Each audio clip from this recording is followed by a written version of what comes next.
This is A Geek Leader.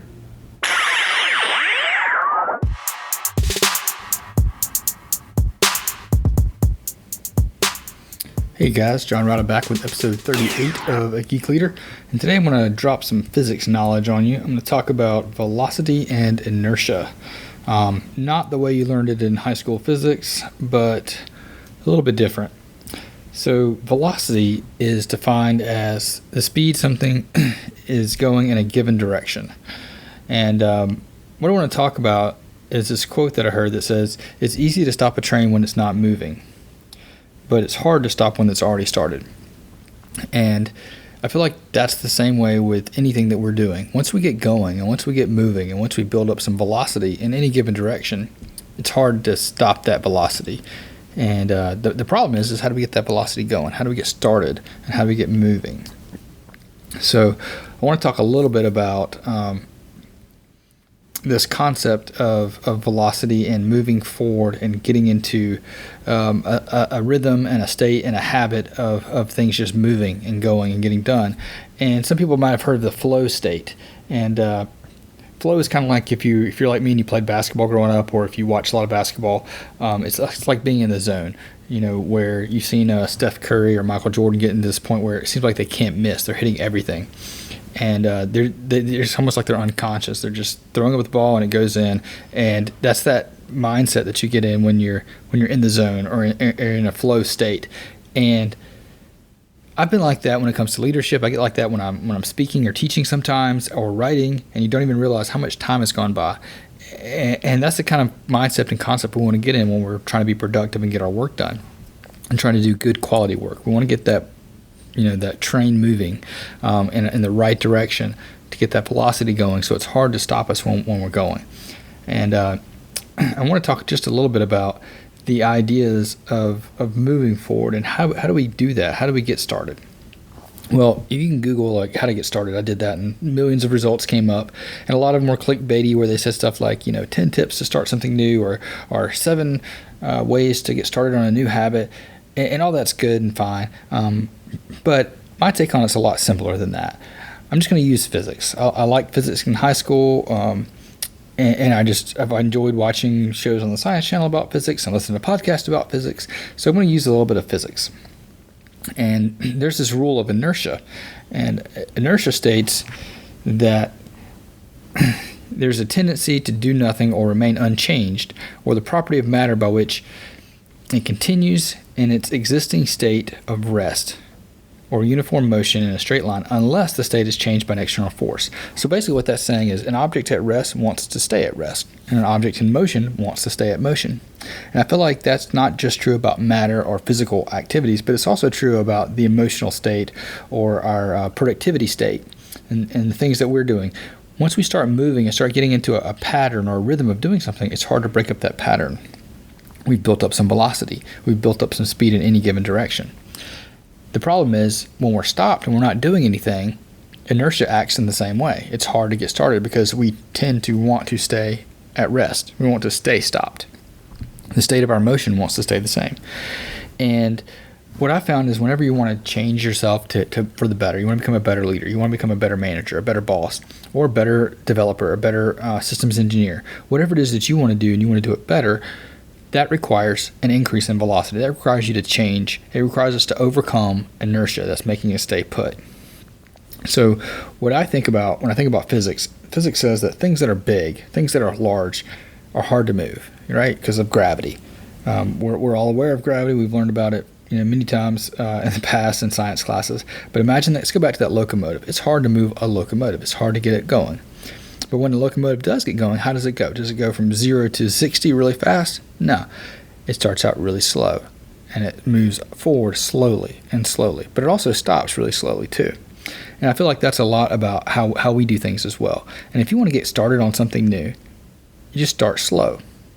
Start very slow. Break it down into very, very small steps. If you want to be a better communicator, ask 1 or 2 more questions than you did before.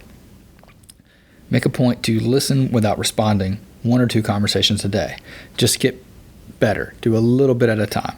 I always go back to running because running is an easy example for me to talk about. If you want to start running, don't just go out and start running.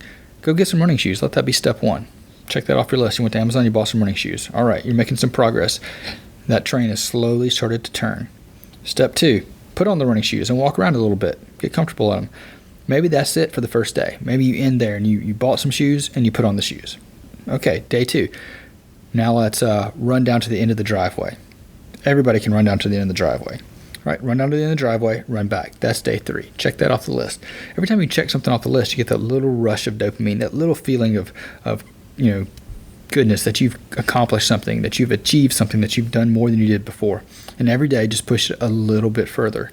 And as you're doing that, you're starting to build up some velocity. You're starting to build up a pattern, a habit that's going to stick with you and keep you moving forward. And then you get to the point where you're running so much that when you miss a day or you skip a day, you feel bad. Not feel bad that you missed it. Your body just craves that movement.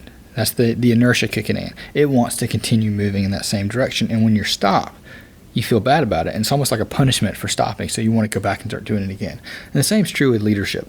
As long as you build up that consistency and you start small and you consistently increase or improve, you consistently make that velocity pushing you forward, you'll get better as a leader. And people trust consistency. They like to see things that are the same today, yesterday, tomorrow. They want to see that consistency. And leaders use consistent behavior to help build habits to get things done. If you want to, be super successful and get the things done in your career, in your job, as a leader, or as just a team lead, a developer, a systems engineer, whatever it is, you need to build in consistent patterns of behaviors, consistent habits that will help you move forward and help you get that velocity. All right. And like I said, just using inertia, it's hard to stop a train once it gets going. So if you do want to try something new at work, you want to try, some new activity to help boost your team along, don't go and ask for permission. Just start doing it. Start doing the things that will make you better. Start doing the things that will make things better. Now, don't violate any rules or anything like that. If you're going to do something that is a violation, you need to ask about it. But it's a lot harder to stop that train once it gets going. So once you've started something, it's hard for your boss to come in and say, let's not do that. But when it's never been done before, it's difficult to, it's easy to say no when someone asks you those questions of wanting to start something new. And I'll give you an example. I had a team of web and mobile developers, and it was only 6 people at the time. And what I wanted to do is find a way to add purpose into our daily jobs and add motivation and build teamwork at the same time. So what I started doing, I started out really small, 1 hour a week of volunteer time, allowing our team to go volunteer as a team outside of the office during normal working hours without taking paid time off or vacation, and volunteer as a team building exercise. So we started out doing that quarterly volunteerism.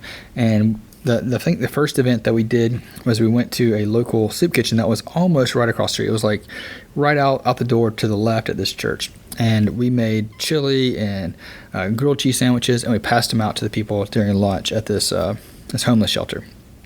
And that was awesome. The team loved it. It was great. And slowly over the next year or so, we ended up doing where we were taking out a half day once a month. We're taking 4 hours on a Friday once a month, going and doing these volunteer things on a regular basis, including building stairs for a historic society, pressure washing playground equipment at the Attention Home, to sorting clothes and donated gifts at a different shelter. We did all kinds of things. We even spent the better part of a week doing a Habitat for Humanity remodel of a house.